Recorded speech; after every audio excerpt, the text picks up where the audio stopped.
নমস্কার, আমি রত্না। আগামী 14ই ফেব্রুয়ারি 2024 সরস্বতী পুজো।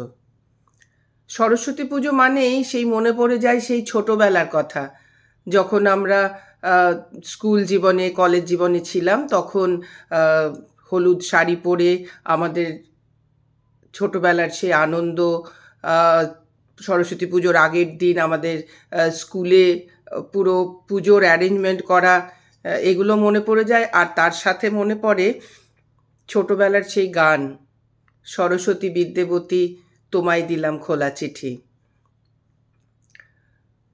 গানটি গেয়েছিলেন শ্রদ্ধেয় সনৎ সিংহ।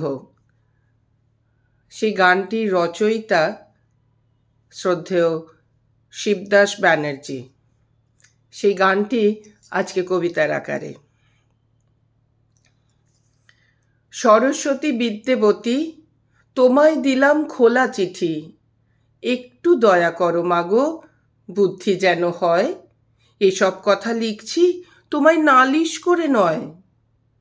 শুনলে তোমার দুঃখ হবে মাগো, কোন দেশেতে ধান বেশি হয়, কোন দেশেতে গম, মনে আমার থাকে না যে কোথায় হনলুলু, ভূগোল দেখে তাই মনে হয় বুক ঠিপ ঠিপ জম।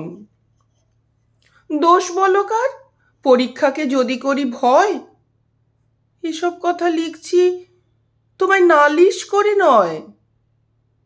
সত্যি করে বলছি তোমায় মাগো, গুরুমশাই যখন তখন কানটা ধরেন এসে, বলেন পাজি হাডুডুডু কেবল খেলা খেলা, অঙ্ক ভূগোল ইংরাজিতে গোল্লা পাবি শেষে।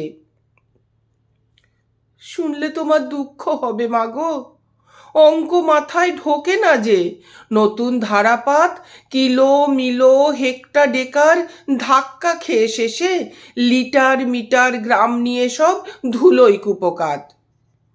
ছোট্ট মাথায় কত ধরে, তাই তো লাগে ভয়। এসব কথা লিখছি তোমায় নালিশ করে নয়। সরস্বতী বিদ্যাবতী তোমায় দিলাম খোলা চিঠি, একটু দয়া করো মাগো, বুদ্ধি যেন হয়। এসব কথা লিখছি তোমায় নালিশ করে নয়। ধন্যবাদ। সকলের কাছে অনুরোধ, আমার কবিতা যদি আপনাদের ভালো লেগে থাকে তাহলে আমার চ্যানেলটিকে সাবস্ক্রাইব করে দেবেন এবং লাইক আর শেয়ার করতে ভুলবেন না। আর হ্যাঁ, কমেন্ট করতে ভুলবেন না।